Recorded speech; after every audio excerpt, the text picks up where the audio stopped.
Samasta Janakalyane Niratham Karunamayam Namami Chinmayam Devam Satgurum Brahmavatva. My salutations to everyone present here. Pranam, good evening. From today, 5 days from now on, we would be discussing on the 3rd chapter of the Gita. What is the theme of 3rd chapter of the Gita? Two bachelors got a cookery book. They were living bachelors, so nobody to cook. They bought the cookery book and they never used it. Why? Okay, they got the cookery book and they never used it. Why? Because there were a lot of menus in it, but why? They say every menu or every dish says start with a clean dish. Keep the dish clean, start with a clean dish. And they could, and that was not inspiring. To clean the dishes and then to start cooking was not inspiring. So every time they take the book and they see, start with a clean dish, saying, no, leave it. We also deal with karma continuously, but not many of us are ready to clean it. There's a way. There is a method by which we can cleanse it off and then live a free life. A life where one would be more cheerful, not just cheerful but also evolve towards divine. Vedanta is a science which transforms human to divine. That is what is the objective of Vedanta. Bhagavad-Gita, Upanishads, etc. When we are committed to its study, a human slowly recognizes that he or she is divine and not just human. That is the objective. So Karma Yoga is a very powerful chapter which can help us to continue what we are doing but change the attitude behind the action. Karma means activity, action. Action we cannot avoid, we have to perform. All of us have to perform some action or other. None of us can stay quiet without doing anything. You think you can stay quiet without doing anything? Try tomorrow. Sit quietly in a room. Don't do anything. Try. People think that is easy. I have come across people who I have placed in such a situation where they can't do anything but sit quietly. 24 hours to 36 hours sometime. Do nothing, just sit quietly, locked from outside. They start cleaning toilet. Do something, sit quietly, no, clean toilets. Check everything which is fine. If nothing happens, remove bulbs, polish them, put it up, staying alone. Try being alone for a while, doing nothing. Not possible. Because we are committed to action. The mind pushes us into activity. Sleep is a beautiful experience. Yes or no? Even now you can. Because it's a beautiful experience. Sitting quietly, one can. You go to sleep 10 hours, 12 hours, on an extremely tired day, stressed out, let us say semester, exam, finish all that and then you go sleep. 10 hours, 12, 14, 18 hours, maybe you sleep. Why is it, even if no one disturbs you, you come out of sleep? If that is such a beautiful experience, why don't you stay longer? No one is there to disturb. Your mom and dad are not disturbing you. Phone calls, nothing. No one to disturb. You sleep. How long can you sleep? We can't. We are pushed out of sleep. It's such a beautiful experience. Absolutely very close to bliss. Anandamaya kosha. Reflected bliss is what we experience in sleep, not actual bliss.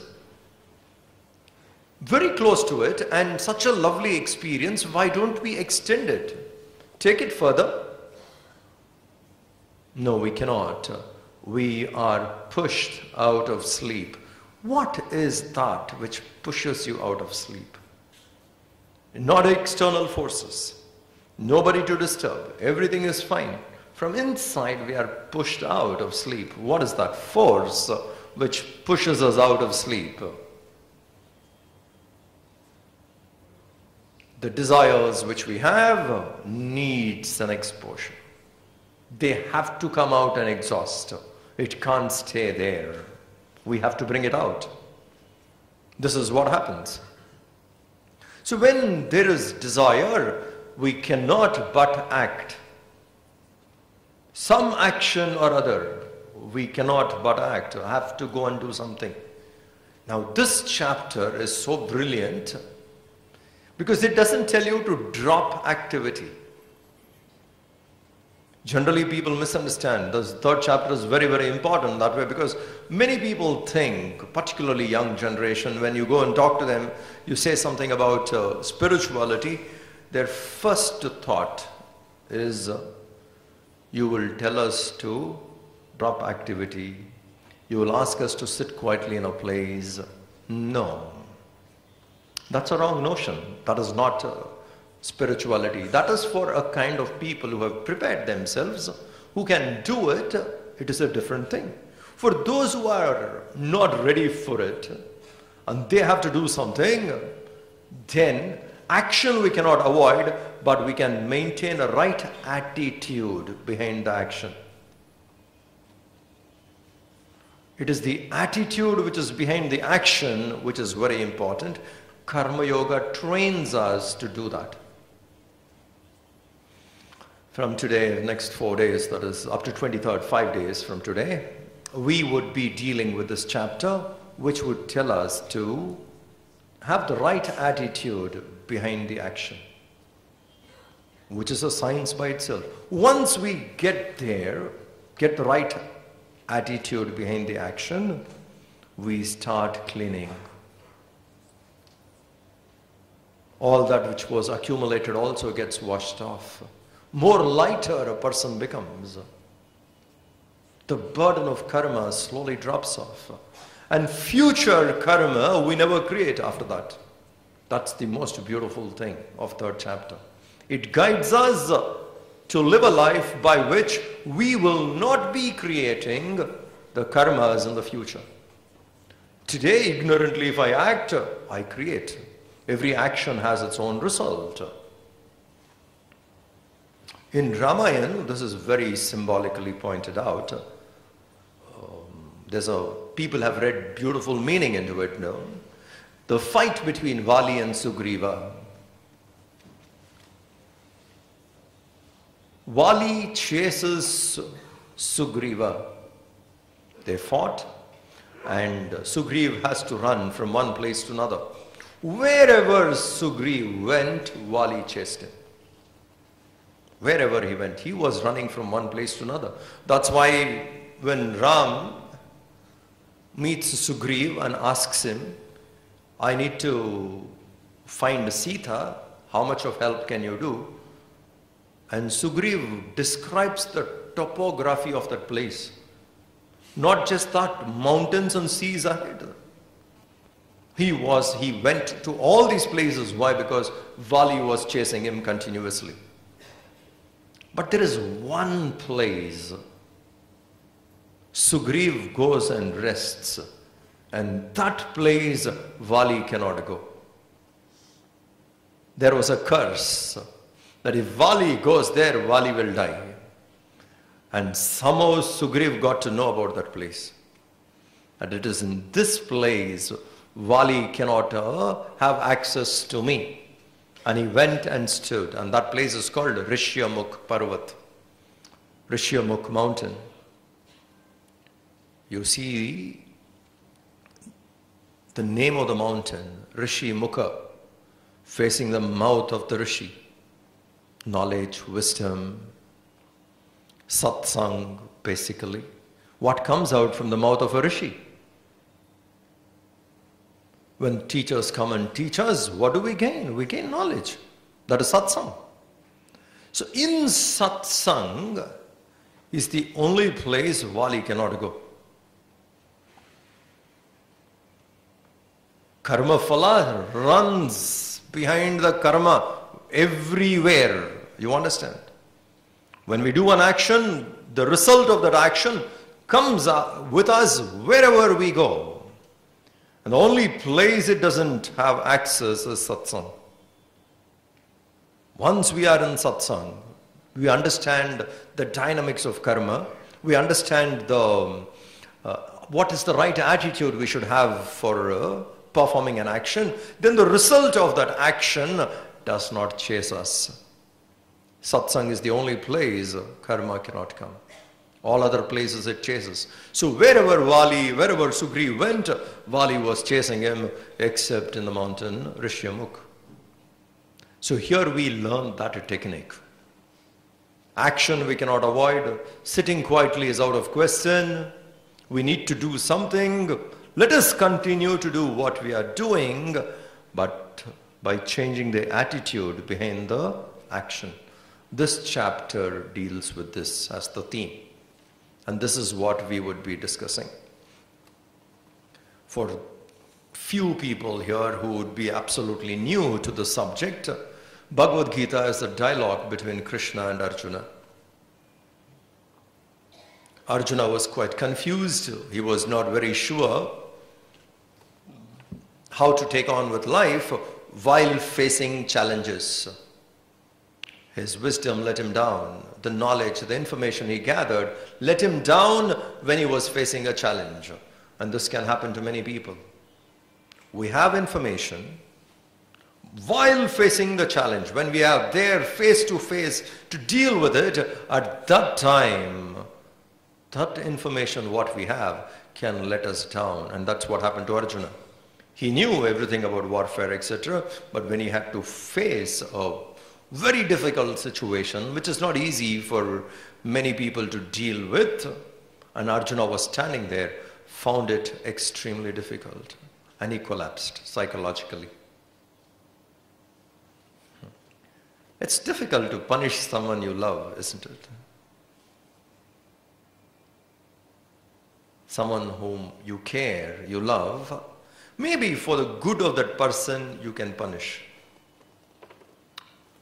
It will be a very ordinary punishment by which the person may learn and grow. So even to punish someone whom you love is difficult. To kill someone you love is not easy. In war, imagine the mind of the soldier has to stand there and fight. And in Mahabharata time, the war was among members known to each other. Good friends, family members, cousins, uncles, relatives, well-wishers have all assembled to fight. For some of you, this could be a new information. In this war, Mahabharata, the kitchen which was there was common kitchen. Do you understand the civilization, how civilized people were? War they could not avoid, it became inevitable. But the kitchen which they used for the war was common kitchen. One place for both the parties food was cooked. So you can understand. And the rules were such, very civilized world that was. People respected dharma. People respected rules. That's why the war happened when one section, a handful of people who had power were not following dharma. Then it gets dangerous. The whole war was to take the power away from people who are not practicing dharma. The war was only that. Take the power away from them who is not practicing dharma. A person who is adharmic sits on top, it gets very difficult. But a common man was practicing dharma. So one of the laws of the war was after sunset you can go meet anybody you like. Can you imagine something like that today? After the sunset, you can cross borders, go meet people, sit with them, have lunch, discuss, talk, come back. Why? People had faith that my soldier will not betray me. He will not go there and disclose the strategies I have planned. Very clear. Because each one followed their dharma. So the soldier felt, I shouldn't do it, I shouldn't do it. So it was a very different kind of a war, and Arjuna has to kill people who was very dear to him, people whom he loved, great respect he had. And not only he loved them, they also loved him. Drona had a tremendous soft corner for Arjuna, to that extent that he went on to compromise with certain values, only for Arjuna. And Arjuna knew that. This Drona loved me so sincerely. He took up certain things which brought him eternal disfame. But he did it for Arjuna. Arjuna knew how much Drona loved him. And he has to kill him, fight with him. He has to fight his grandfather, who always loved him. It was not easy. To hurt someone whom we love is very difficult. To punish someone whom we love is very difficult. To kill, it's impossible. Rather, you feel that you can die, live, let the other person live. But it is a war of dharma and adharma. So when Arjuna had this kind of a challenge in front of him, which is a mighty challenge, which is not ordinary, it's not like a soldier going there and then saying, okay, I think the army is powerful, I will not fight. There are lots of emotions involved. Arjuna has to deal with all that. So when this challenge was standing in front of Arjuna, Arjuna collapsed psychologically. He said, I can't take this any further. This is my breaking point. I don't have strength or stamina to deal with it further. And he broke down. Shattered completely. Naturally, intellect was confused. Heart was shattered. So head and heart confused, head and heart shattered is a complete fall. At least one should be stronger. If both are broken, imagine the person. Heart also shattered, head also shattered. Intellect has lost clarity, heart, emotions are not able to hold it any further, broke down. In that pathetic condition, Arjuna was, and Krishna revives him from there. He did not revive him through a miracle. He did not revive him through touch. He revived him through knowledge. He brought back Arjuna, giving him clarity. This is a solution forever. A person develops clarity, you have solved this problem forever. Knowledge gives us clarity. That's the best gift one can ever give to anyone. Clarity about life. What can be anything more better than that? When confusions, when difficulties, etc. do come in life, you have clarity to deal with it. Undoubtedly, it's one of the greatest gifts we can have. We can receive and we can give clarity, knowledge.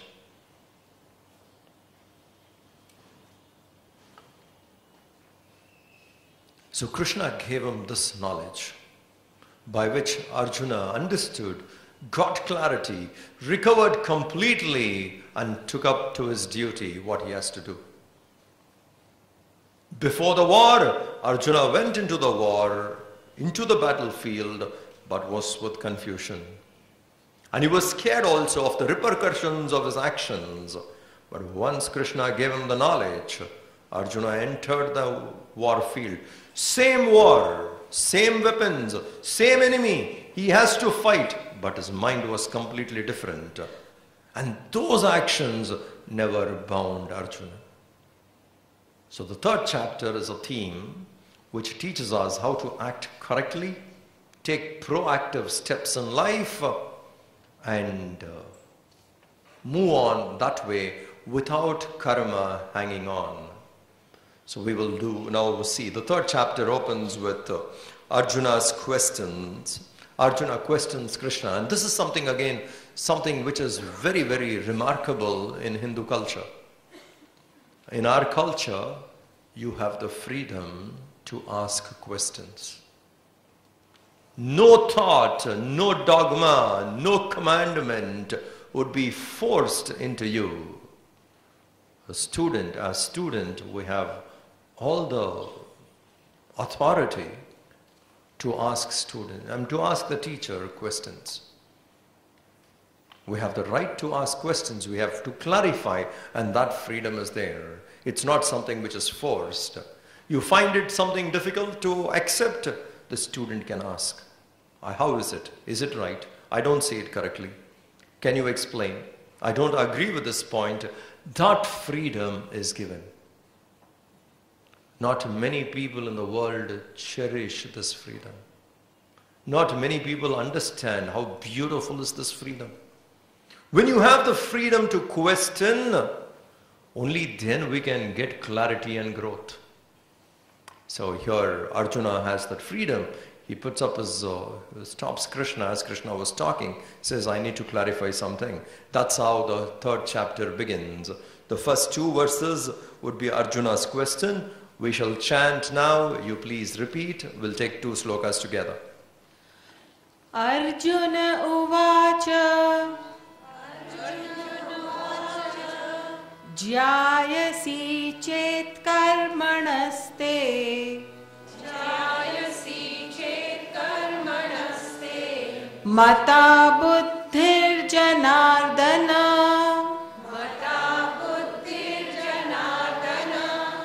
Tat king karmani ghore mam Tat kim karmani ghore mam Niyojayasi keshava Niyojayasi keshava Vyamishreneva vakyena Vyamishreneva vakyena Buddhim mohayasi vame Buddhim mohayasi vame Tadekam vada nischitya Tadekam vada nischitya Yena shreyo hamapnuyam Yena shreyo hamapnuyam. Arjuna vacha. Arjuna says here, Jayasi chet karmanaste mata buddhir janardana. Tat kim karmani gore mam. Tat kim. Why are you asking me? Tat kim. Karmani, to perform. Gora karma. A gora karma. Why are you asking this terrible action called war? Why are you asking me to fight this war? Because he wanted to withdraw from it and go away. But Krishna said, withdrawing from a war, particularly when adharma is ruling, you can't do that. It is a responsibility to take the power out of adharmic hands. At this point, you can't withdraw, which is not correct. When adharmic people are having the power, the common man suffers. So it's the common man's responsibility to take the power away from the adharmic person. A tyrant cannot have power. A selfish person cannot have power. Misusing that power is not accepted. So at this point you say you want to withdraw is not right. So Krishna tells, hey Arjuna, you must fight. So Arjuna is questioning Krishna, saying, Hey Krishna, why are you asking me to perform this terrible action, tat kim karmani gore mam, when you only say, at some point of time, sitting quietly is better than doing these kind of actions. Sitting quiet is better. So he says, Jayasi chet karmanaste. Jayasi chet karmanaste. Matha buddhir janardana. If you consider, hey Krishna, that sitting quietly is better, withdraw from activities, because Krishna did explain that, but it has to be understood. A particular point may not be applicable to Arjuna. It may be applicable for someone else. There is one beautiful text called Sri Rama Gita. Our Gurudev has written commentary on it. It is a book, Vyasa is the author of it. And Gurudev has written commentary on Vyasa's book. What is Sri Rama Gita? It is a conversation between Lakshman and Lord Ram. Lakshman and Lord Ram. Lakshman had few questions. He goes to Ram and he asks him. And the opening verses of this book, Lord Ram tells Lakshman, not only you have to drop attachment to the fruit of action, you have to drop action also. Opening verse of a book Ram tells Arjuna, Ram tells Lakshman, you have to drop not only activity, not only fruits of action, attachment to it, but the activity itself. Whereas you see Krishna telling Arjuna, hey Arjuna, go and serve, go and work. Two different levels of students. Lakshman served Ram 14 years, purified himself through action. After reaching a kind of quietude, we should not take more action to disturb the mind. Mind has reached a kind of a quietude, we should not stir it with action. So Ram tells Lakshman, it is time now you drop action. Whereas Arjuna is not Lakshman. Arjuna did not serve like Lakshman served Ram. So Arjuna needs little more purification. So Ram tells him, Krishna tells Arjuna, take up to activity. But at a later stage, you have to drop the action. So Arjuna's question is, if that is better, at a later stage I have to drop action, why are you asking me to perform it now? And that too, this terrible action. So he asks that question where he says, Jayasi chet karmanaste matha buddhir janardana tat kim karmani gore mam. Why are you asking me to do this? Most aghora karma niyojasi Keshava. Hey Keshava, why are you asking me to do this? At the same time, I heard you saying, Vyamishreneva vakyena, in your own words, what you have said, what I have heard, buddhi mohayasi. My intellect is confused. It's slightly perplexed now. My intellect is confused on what you have said. I'm not able to understand it correctly. Tadekam vada nischatya. You please tell me one for certain. Shreyam, by which I attain Shreyaha avapnot. I attain the best. Don't give me too many options. Tell me one. Tad ekam vada nischitya. Tad ekam. Tell me that one which is easy for me to understand. I do not want too many options. Even on ordinary things, people get confused, isn't it? To choose sometimes. 2-3 things presented, and we find very difficult to choose. Which one? By the time you reach home, your mind says, that one was better. I left it unnecessarily. I should have picked that up and not this one. Isn't it? Whether it comes to clothing, whether it comes to anything, we have this kind of a confusion. There are options given to make decisions. Some people find it very, very difficult. And in army training, options are very minimum. Order, follow. This is what you should do. Go do straight. No options given there. Soldier is told what is to be done. And here Krishna suddenly showed options. Not options, two different paths. Arjuna looking at it and he was slightly confused, saying, my intellect is confused. On one hand you seems to be praising dropping activity and settling in knowledge. On the other hand, you also tell me to go and do this action. I am not very sure what is to be done. I am slightly confused. Please give me clarity. Help me out. I do not understand here. Because from your own words, this is where I have landed into. Guide me further.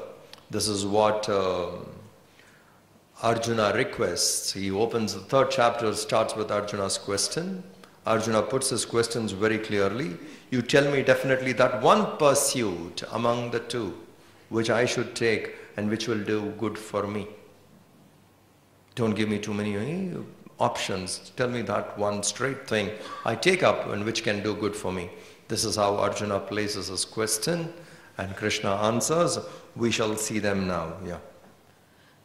Shri Bhagavanuvacha Shri Bhagavanuvacha Lokesmin dvividha nishtha Lokesmin dvividha nishtha Pura prokta maya nagha Pura prokta maya nagha Jnana yogena sankhyanam Jnana yogena sankhyanam Karma yogena yoginam Karma yogena yoginam Na karmana manarambhat Na karmana manarambhat Naishkarmyam purushoshnute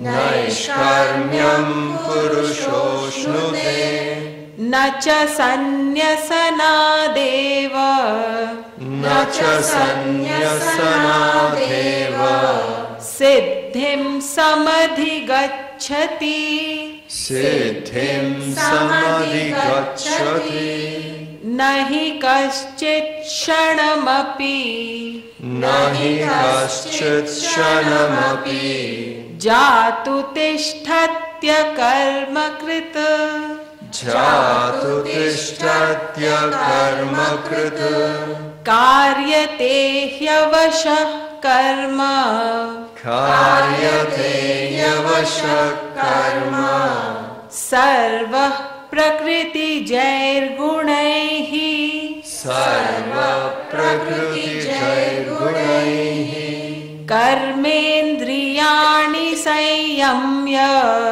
Karmendriyani sanyamya Ya aste manasa smaran Yaste manasa smaran Indriyarthan vimudhatma Indriyarthan vimudhatma Mithyacharasa uchyate Mityacharasa uchyate.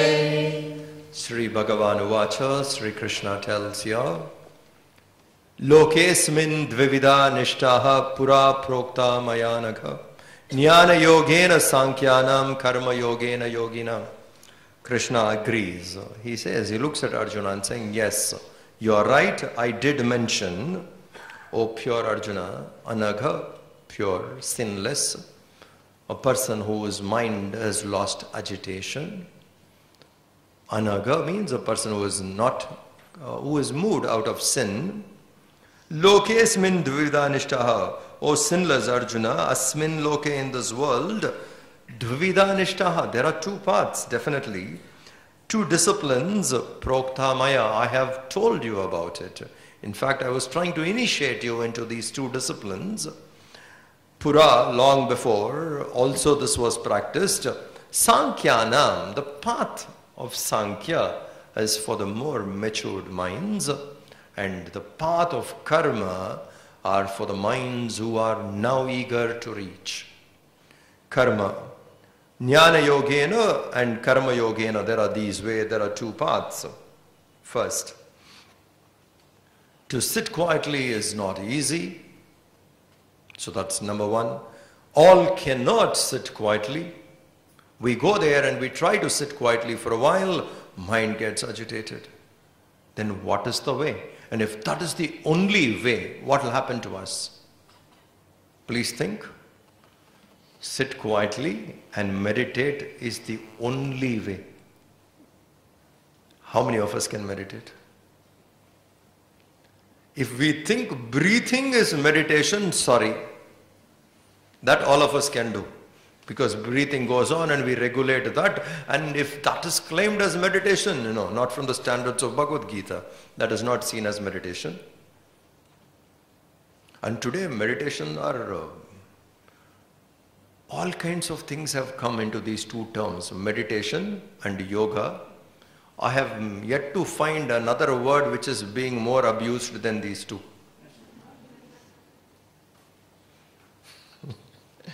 I was in Bali some few months back. Early bird yoga. Now what do you call this? Early bird yoga. Early bird yoga? Yoga, it's put publicity. Early bird yoga.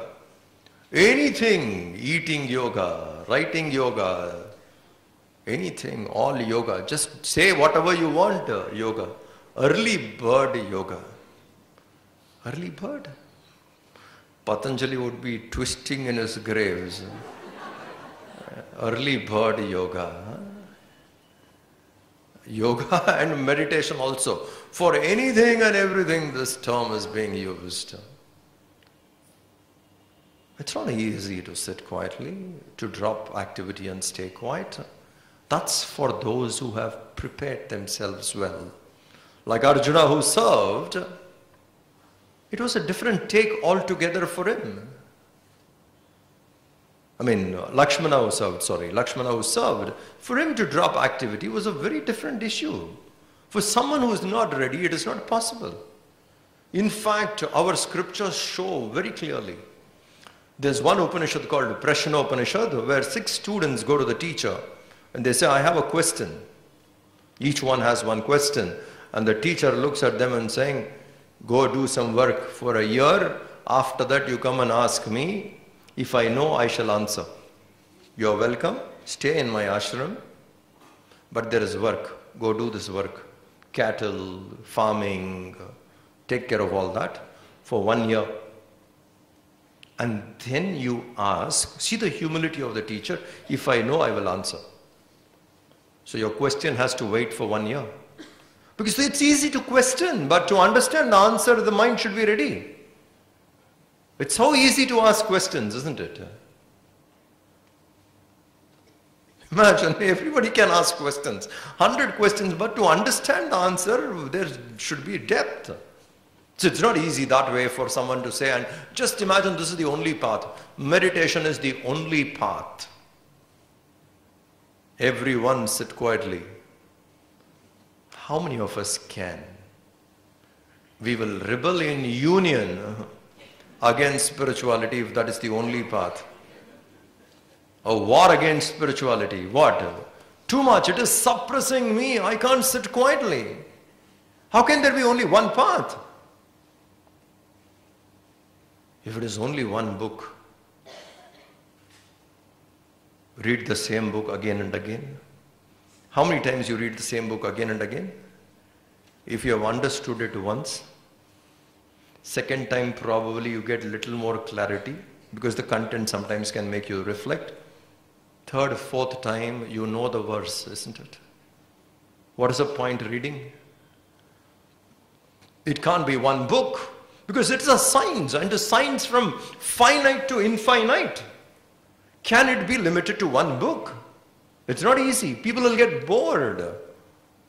You need variety, methods. Different paths are needed, different methods are needed, because the seekers are of that kind. So Krishna tells Arjuna, I agree, I did say there are two paths. One is called Jnana Yoga, another is called Karma Yoga. It's up to you to choose which suits you according to your temperament. So no doubt in the beginning itself I did say that. Lokesmin dvivida nishta pura prokta mayanaga. I did say about it. But if you think, just like that, going and sitting quietly, you will attain liberation, then you are confusing yourself. Na karmanam anarambhat. Dropping activities. Karma anarambhat. Do not take up any activity. Just go sit quietly. Naishkarmyam purusha ashnute. If you think purusha ashnute, hey Arjuna, no one attains by avoiding karma anarambhat. By not taking activity, no one attains naishkarmyam, a state of absolute liberation, actionless state of stillness. Mind doesn't, nothing stirs in mind. There is no ripple of thought, complete silence. In that kind of a silence, in that stillness, one experiences divinity. That's why Naishkarmyam is a state of mind where there is no activity, not even a thought ripple. It's a still silence. If one can hold on to that kind of a silence, that very moment one experiences divine. But to get there is not easy. By simply not avoiding duty, I've dropped all activity and I'm going to sit quietly, my mind will get there. Not possible. Because we discussed in the beginning itself, what pushes you out of sleep? The unending desires pushes us out. But blissful experience, we come out because of the desires. Same way, so here, a person sitting quietly is not possible. So Krishna looks at Arjuna and he says, hey Arjuna, if you think by sitting quietly you will get there, you are kidding. It is not so. It doesn't happen that way. Nacha sanyasanadeva siddhim samadhi gacchati. By merely renouncing and all that, you think you will get there, it is not attained that way. By simply dropping activities and simply avoiding duties, you think you will reach a state of stillness. You can't do that way. It doesn't happen that way. So unnecessarily do not get into that kind of a mind where you think when there is so much of restlessness, you will drop everything and one moment it will happen. You are only fooling yourself. It doesn't happen that way. Indeed, then he says, Nahi kaschit shanamapi. Nahi kaschit shanamapi. Even for a moment, shanamapi, kaschit, nahi kaschit shanamapi. No one can even remain, chatu tishtati, even remain for a movement without activity. We cannot sit quietly for a movement without activity. Sitting quietly, body level, imagine the thoughts which run in the mind.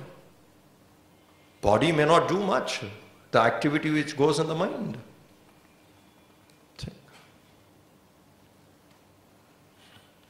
How many times people tell this?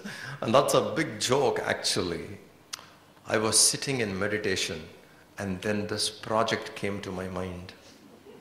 Huh? I was sitting in meditation and a project came to your mind. How can a project come to your mind in meditation? Can you sit quietly? I was seriously thinking, contemplated sufficiently on a point, and then that revealed to me. In my morning meditation, this project came to my mind.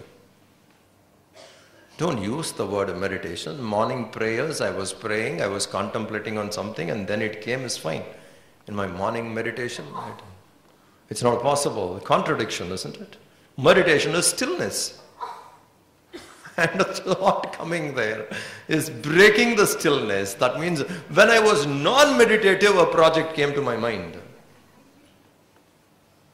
Early morning, I thought I will sit for meditation, but I was not meditating and a project came to my mind. Fine. That is truth. So even for a moment to sit quietly is difficult. One sits there and imagine the kind of thoughts we have. Mind working, isn't it? It'll be very interesting, but it can also be very depressive. Sit and write down what kind of thoughts come to your mind when you go back home for 2 minutes. Whatever thought comes to your mind, write it down. 2 minutes only. We will be shocked. In 2 minutes, so many thoughts, unconnected, irrelevant. Why I said it can be depressive, it can give us a very different picture about ourselves. Am I sane? Am I normal carrying a mind like this? Am I sane? 2 minutes, no connection between one thought to another and they keep coming. It's not easy to sit quietly. And Krishna loves Arjuna as a teacher and the student. He says, this is what you claim, you can't do it. Don't go there. Now I know you well. Take up to activity. Because even for a moment you can't sit quietly. Take up to activity. This is important. So we can't sit quietly. Let us take up to activity. Perform action in the right spirit and let us attain divinity that way. Ramayana and all that, when you read, it's so beautiful, certain things. Hanuman Chalisa, for example. There are places where Tulsidas writes very clearly, Lord Ram came running to Hanuman. Not Hanuman went running to Ram. There's a difference, you understand? Hanuman did not go out saying, oh Lord, give me a hug. No. Ram could not resist giving a hug to Hanuman. Ram came rushing towards Hanuman. How did Hanuman do that? Through his activity. Someone has a phone, they do not know how to switch off. Probably tomorrow, put a poster, how to switch the phones off. Instructions sometimes people don't know. Hanuman did what he has to do.